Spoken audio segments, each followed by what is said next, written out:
So we're here in Washington, D.C. I'm actually near the White House, just taking a stroll. And what a day. So midterm elections are indeed happening today. And I gotta say, I can't wait until the midterm elections are over. And I probably don't mean by that what you think I mean. I've been telling that to people for about two weeks now. I've been saying to people, I can't wait until the midterm elections are over. And every time I say that, inevitably, the person that I say it to will immediately go into a thing about, oh my God, well, you know, blah, blah, blah. And they'll assume if they're a pro-Trump Republican, they'll assume I'm an anti-Trump. And if they're an anti-Trump person, they'll assume I'm pro-Trump. And I say, whoa, people. I'm not saying that I wish that the midterm elections were over because I'm excited about one side winning or not. There's just been something ugly, kind of gross in the atmosphere in the lead up to these midterms. Let's be real, all right? And it's been giving me an icky feeling. You know, politics in the USA has lately just been defined by so much rage and so much hostility, so much negativity. It seems like both sides have a competing dystopia. One side says the earth is going to explode and burst into flames if the other side wins. The other side says, no, actually, the earth is going to explode and burst into flames if the other side wins. I'm not seeing any positivity. I'm not seeing any construction. I'm not seeing any visions for making a better country. I'm seeing lots of anger, lots of fear, and lots of hostility. And it's kind of making me sick. And especially you see it exploding into some of these acts of violence we've been seeing. There's the whole situation with that caravan.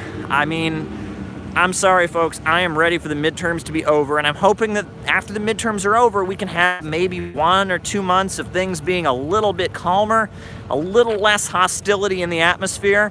That's just a hope that I have. But, you know, I mean, maybe I'm wrong. If anything, there's a good chance that no matter what happens in the midterms, that things are going to become even more hostile and divided here in the USA. And you know, that's just the new reality. You know, the United States is in decline. The capitalist economy is crashing and burning. And meanwhile, we have, you know, a middle-class cultural left. We've got an emergent right-wing, isolationist, nationalistic kind of thing going on. And neither side really has a vision for making things better. And so I'm stuck here. And there you go. So we're coming up on the White House, by the way.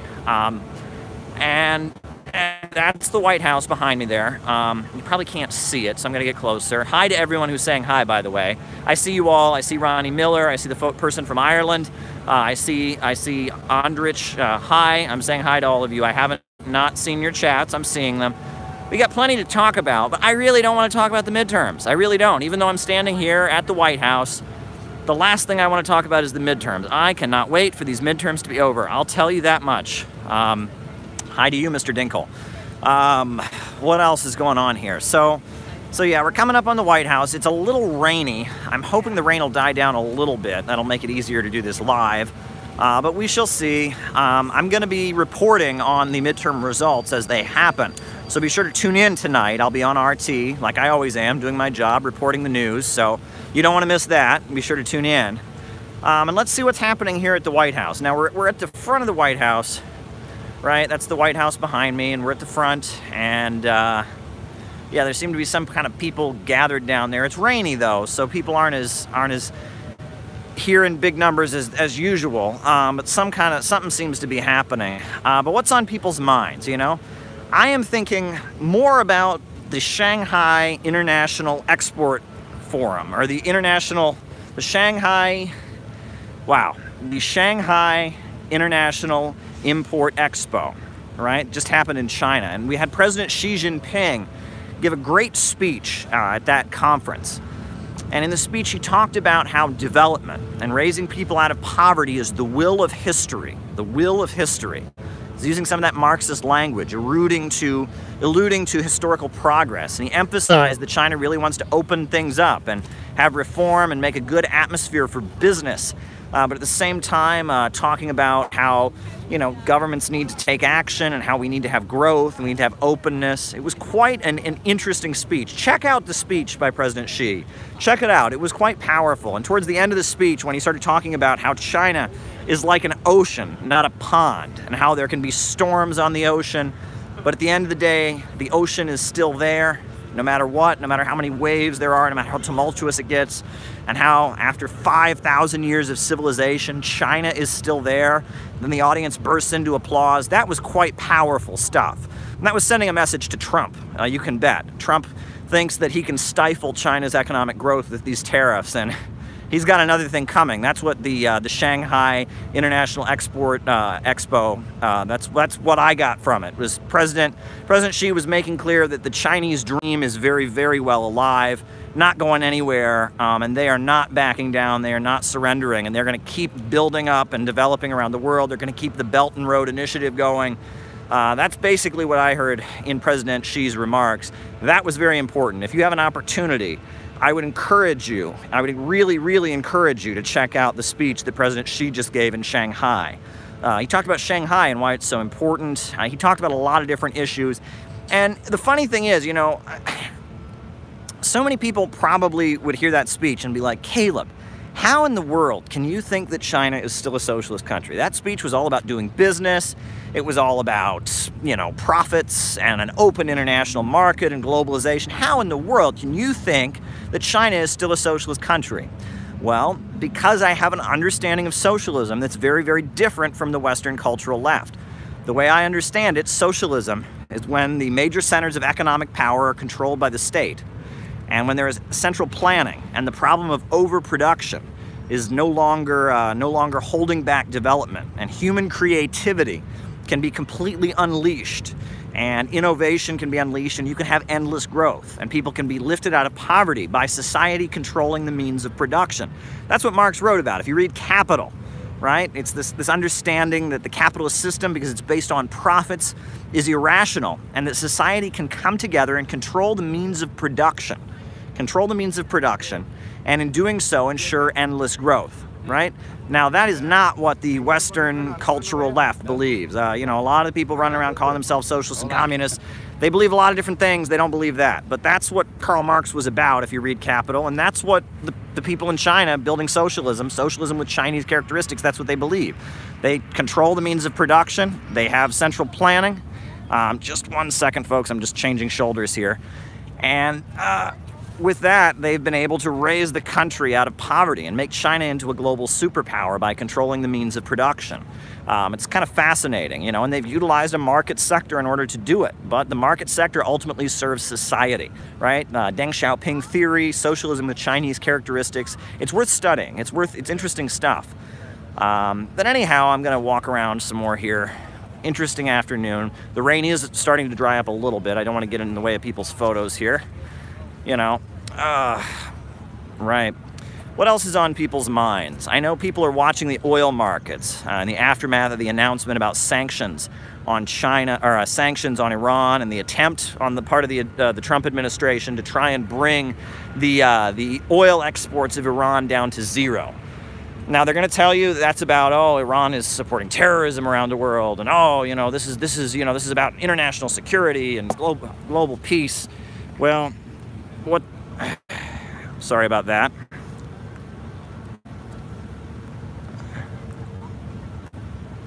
There we are. Well, they're going to tell you that. They're going to tell you about the sanctions on Iran being about that. But the reality is that if all these countries around the world that are buying Iranian oil, if all of them start buying it elsewhere, who's going to make up the difference? Who are they going to buy their oil from, right? All these countries that now are basically being strong-armed by the United States not to buy Iranian oil. Who are they going to buy their oil from? Well, they're going to buy it from the Kingdom of Saudi Arabia. They're going to buy it from Wall Street-controlled oil corporations, right? This is about profits. This is about the fact that Iran is a competitor with Wall Street and London on the international markets. That's what's really going on here. This is about controlling the markets for Wall Street and the billionaires. That's really the essence of what's going on here. Iran is a competitor. People buy oil from Iran. They don't buy them from the Saudi monarchy and the friends of Trump and who he dances around with. They don't buy them from Wall Street, from ExxonMobil, BP, and Shell. At the end of the day, who else do they buy it from? So someone says Bolsonaro is economically neoliberal. Yes, and that is correct. He is definitely an advocate of economic neoliberalism, if there ever was one. The newly elected president of Brazil. I don't quite get it. You know, there's all these people calling him a fascist and all of that. And I guess, you know, you could argue that, you know, his scapegoating and demonization and his calls for police state repression is certainly fascistic. But, you know, in the 1920s and 1930s, fascists always advocated some level of economic populism, right? You had, you know, the Germans with their quote-unquote national socialism. You had, you know, Italian fascism with the theory of corporatism. This guy Bolsonaro just believes in free markets. He's like Pinochet.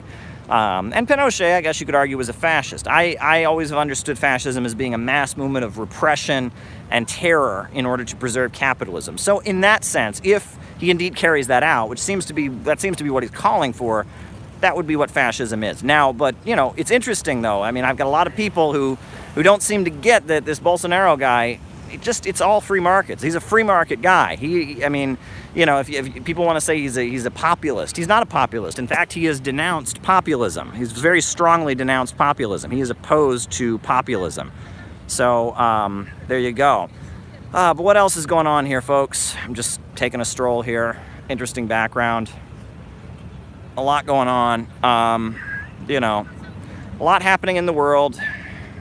What's on people's minds? Tell me what you're thinking. You know, got our eyes on a lot of different things that are happening in the world right now. But there you go. I wrote a book, Getting Rich Without Capitalism, and it's a top seller. I mean, in terms of books that I've written, it's selling quite a bit. And I wrote it because I constantly get these people that think that the idea of what it means to be a socialist is that socialists advocate making everyone poor, but making it equal. And I wrote the book basically to say that's not the case. Socialists don't want to make everyone equally poor. Socialists want everyone to be able to be rich and comfortable, but they don't want anyone to get rich by making someone else poor. And the way the richest of the rich in the world make their wealth at this point is by making other people poor. I'm not just talking globally where they beat down and destroy independent countries. I'm also talking, you know, about, you know, like mortgage lenders, payday lenders, and the way they operate and kind of, you know, turn people's poverty into a way to make a buck. I'm talking about, you know, the opioid manufacturers, the big pharma that basically created this opioid crisis by pushing the idea that opioids are not addictive and, you know, having doctors to push to overprescribe painkillers. That's maniacal. You know, I mean, you can go down the line, the military-industrial complex, the prison-industrial complex, right? How insane is it to have private companies that make profits from locking people in jail? That is a recipe for disaster. Whoever thought of that idea, it's, you know, there's a lot of blame that goes on their head, but it's a neoliberal concept, neoliberalism, right? You know, economic liberalism is the idea that, you know, that you have a free market, but, you know, you have paved roads, you have a post office. But this neoliberalism, we're talking Milton Friedman, Ludwig von Hayek, this kind of stuff, developed really in the 70s. And there's this belief that things that are generally, traditionally done by the government can be done by private corporations, right? And you know, military contractors, for example, private prisons, private police, right? Crazy stuff. Wow. My stabilizer is just holding off on me here. But I'm enjoying it.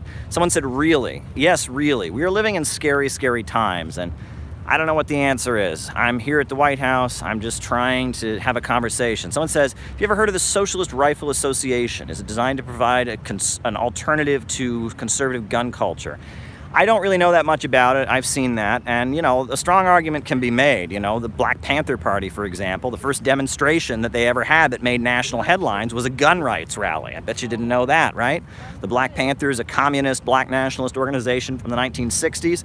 The first time they made international news was when they had a gun rights rally. And that was in response to a bill that would have made it harder for them to carry out their armed patrols of the police in Oakland, California. I bet you didn't know that. You know, and that, you know, there's a whole history of, for example, in West Virginia, when there were strikers, often the striking miners would be armed. They carried guns on the picket line. And there is a long history of left-wing gun control. I mean, even like, you know, you watch, there's a documentary about Angela Davis, for example. And that documentary, Angela Davis, is seen very frequently invoking her constitutional right to bear arms. And she definitely was a gun owner. in the 1970s. But anyhow, it looks like my stabilizer is out of juice, which is okay. I'm sitting here on a park bench. It'll be a little shakier from here forward, but that's okay. You know, and there is a long history of that. I'm at the point where, you know, there was a time where I was actually very critical of leftists who called for gun control, and I said, you know, it's an issue. I'm at the point where, you know, I see these shootings that are happening, and I see that there's not really some big revolutionary movement that's going on, and I'm more on the fence about gun control at this point, because on the one hand, can we count on the American government to protect us? No. Should we allow people to be unilaterally disarmed? Probably not, right? Historically, gun laws in the United States have been used to disarm the oppressed people. But at the same time, you know, it's not like there's some big revolutionary movement where people are protecting themselves with guns. That's not happening. And the forces at this point that are advocating gun control are pretty bad. And you add on to that these mass shootings, these aren't like fascist right-wing shootings. These are people that are often racist or white supremacist, but they're not part of an organized movement. They just kind of, you know, they have their views and then they go crazy and do crazy shit. I don't really see a need at this point for there to be some kind of opposition to gun control. I just don't talk about the issue anymore. And, you know, I've got friends who have kids, for example, and they're terrified of sending their kids to school in the United States because of this frequency of mass shootings. You know, and if you add to that how ugly the NRA is, I'm at the point where I just don't talk about the gun control issue that much, because in all honesty, I'm not fired up opposed to gun control like I once was. I can see some of the concerns people have, but I also can see the concerns that other people have, and it's not where it's at right now. You know, and I mean, these people in this, the Socialist Rifle Association, I guess they have the right, you know, if they have the right to bear arms, and that's the point. Right? I remember when I was at the Democratic National Convention, or no, I was the Republican Convention in Cleveland, Ohio. I was reporting on it, and I remember there was the Ohio militia. And you can look it up. I have the video where I walked outside the convention with these Ohio militia guys who were out there with automatic weapons parading around the convention. And I talked to them, and it was an interesting conversation I had on my phone there. Quite an interesting conversation I had with them. And then later, 2 Muslims came with their weapons, and the point being, you know, hey, if we're going to not have any gun control, if people are allowed to walk around with automatic weapons, not only can right-wingers do it, not only can white people do it, but Arab Americans and other Muslims can do it as well. And it was kind of a bold stand to take. I believe it was a professor from Antioch College, who was a Muslim, who was walking around with his weapon in his traditional Muslim garb, in a robe, with a beard, making a point, look, hey, if you're going to let these militia guys do it, you got to let me do it too. And that's an interesting point, you know, and it was kind of a bold stand to take, right? And that, you know, that, hey, you got to allow one or the other, you know, and just like, you know, there's a lot of people that feel like, hey, Muslim guys shouldn't be allowed to walk around outside the Republican convention with automatic weapons. Well, how is it fair then for militia guys, right-wing militia guys? In fact, there's probably more murders committed by right-wing militia guys than there are by Muslims at this point, you know, statistically, you know, so there you go. You know, Timothy McVeigh, for example. You know, all these mass shootings tend to be white guys like me who lose their minds and get into hateful stuff. And, you know, that's the other thing. So I will say, and I'm going to get a lot of flack for saying it, but these mass shooters that we see, they're crazy. Normal, healthy people don't do that kind of thing. 99.999% of people that are mentally ill don't do that kind of thing either, okay? And that's a point that Meat's made. We don't need to scapegoat and demonize people that are mentally ill, people that have their psychological struggles. But just saying that mental health is the issue is not covering up for anything, right? It's not a way to get out of the gun control issue. The fact that so many people are crazy enough to go out and do mass shootings is an argument for gun control, not against it. And I don't like this idea that the second you say that there's anything involving mental health involved with these shootings, somehow you're helping the right wing. There's clearly a problem when people go that crazy. Normal, healthy people don't just wake up one day and go on to commit mass shootings. Those people are mentally ill. And people say, well, they're right wing. Yes, they are. They tend to be, you know, into alt-right stuff or incel stuff or weird internet forums, but they're not doing it because they're that. Again, just like there's a lot of people that are mentally ill that don't go out and shoot people, there's a lot of people that are into that weird internet right-wing culture who don't commit those kind of mass shootings either. And we do have a big epidemic of mental health. And I'd say the biggest manifestation of it is not these mass shootings. I would say the biggest manifestation of it is the fact that the suicide rate is so high. The fact that the opioid addiction rate is so high in the United States right now. Those are far bigger indicators that we have a mass mental health crisis in the United States. And I wonder what that's about, honestly. I mean, now there's some people who point out that, like, the media gives people kind of an unrealistic expectation, right? That we all have our own ego. We all want to be special. We all want to be important. But with the media and with reality television and all of that, people think that if they're not famous, if they're not billionaires, if they're not living the life of the Kardashians, that they're somehow worthless, right?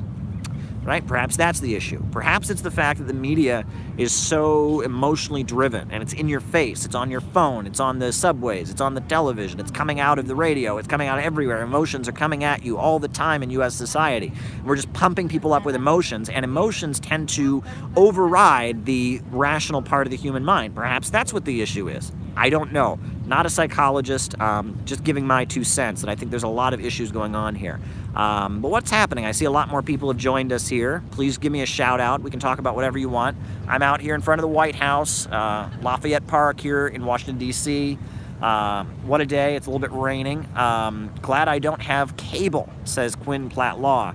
Well, there you go. I didn't have cable growing up, I'll say. We did have television, but we only had, like, the basic stations that we could get with a, what do you call it, with an air monitor, or what do you call it, an antenna. I actually didn't have, cable growing up. So maybe that was a good thing. I don't know. When I was growing up, I was only allowed to listen to NPR. So I listened to classical music and folk music. My parents were very afraid of me hearing any popular music or advertising on the radio. Very controlling. So maybe that was a good thing. Maybe that's helped me to be a healthier person. I don't know. Who knows, right? But yeah, I mean, the world is pretty crazy out there.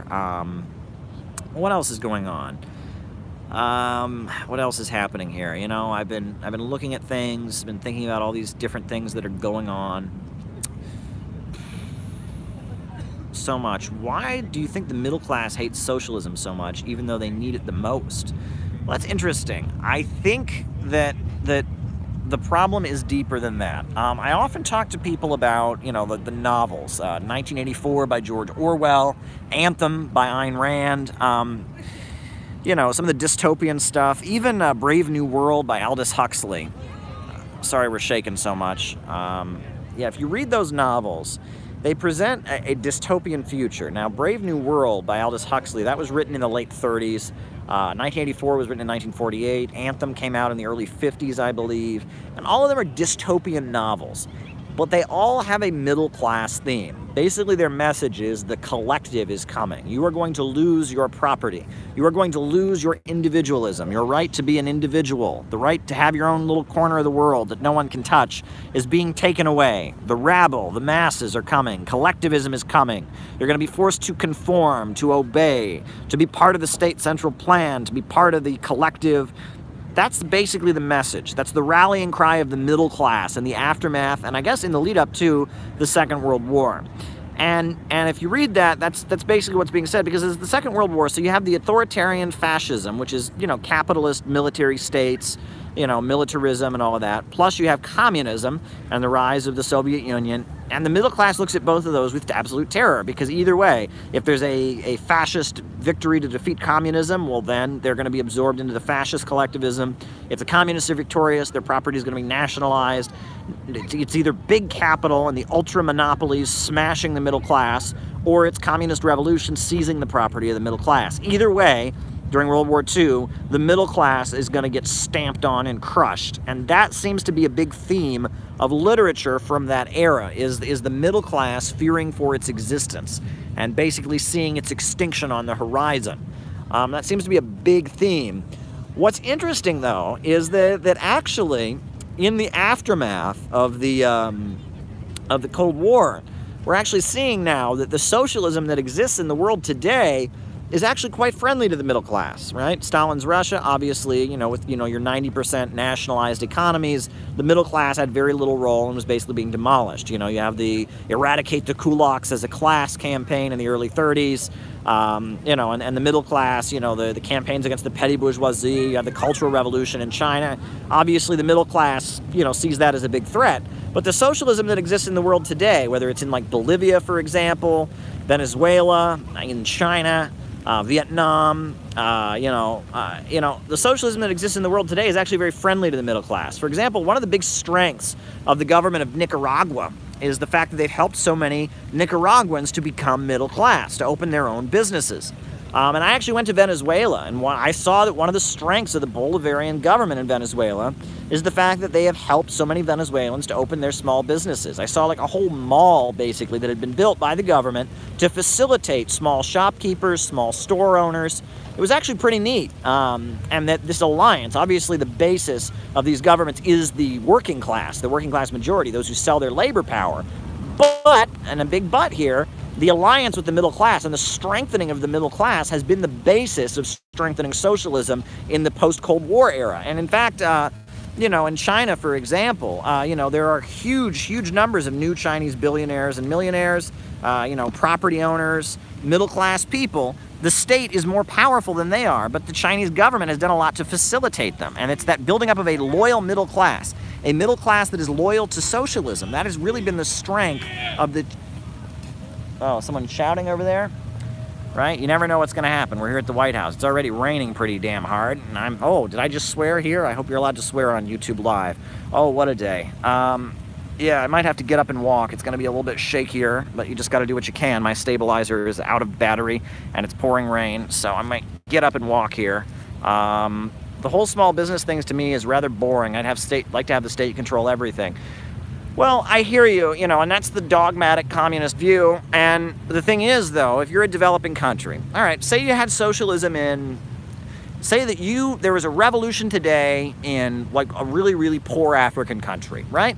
The country's barely developed, right? It's just an agricultural economy, barely any production, and say you had a revolution and you nationalized everything. So what, right?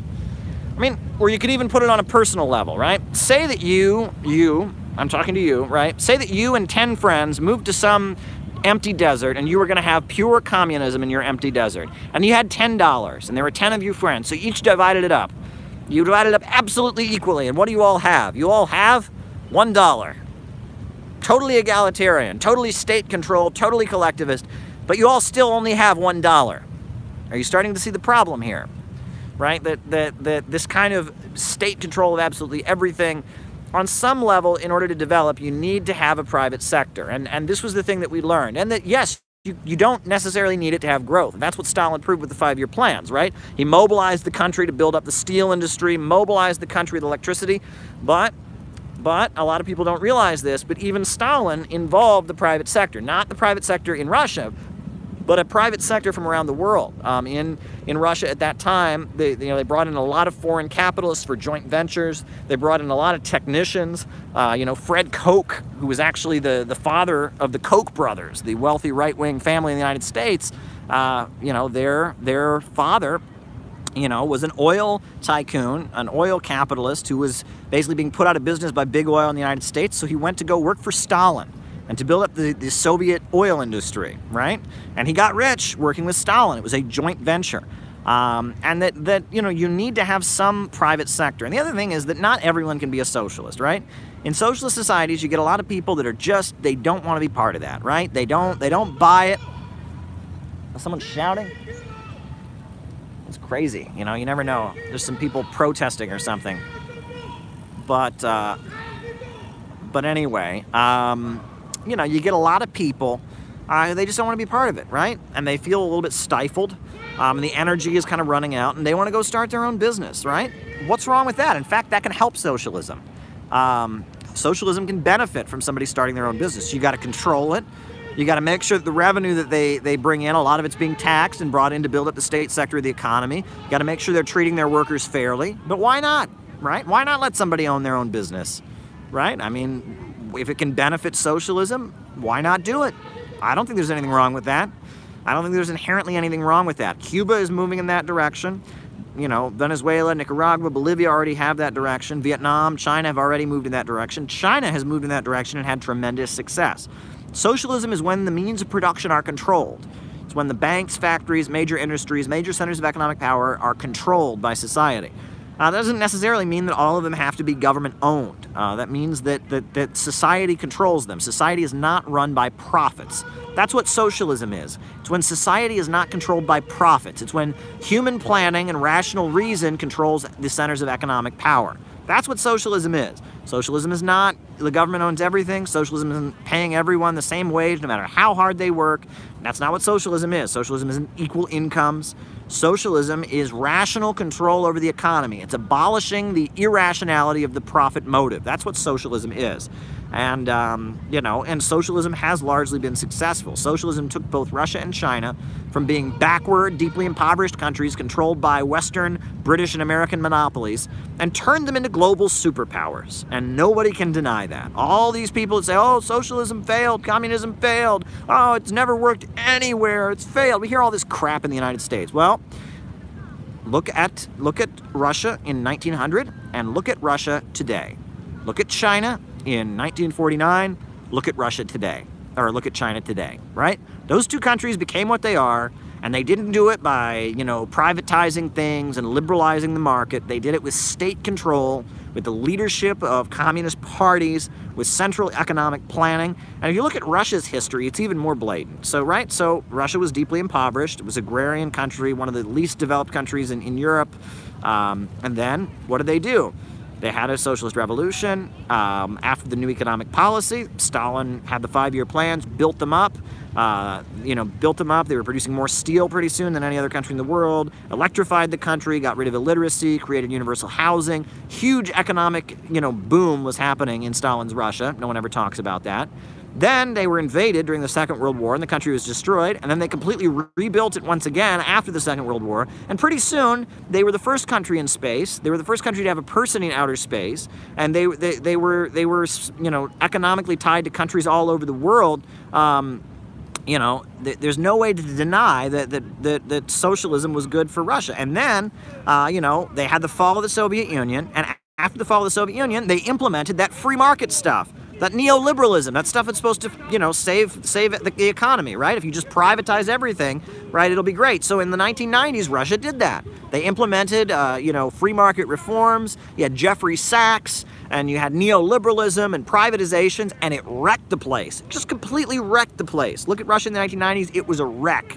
The term economic genocide is used. And then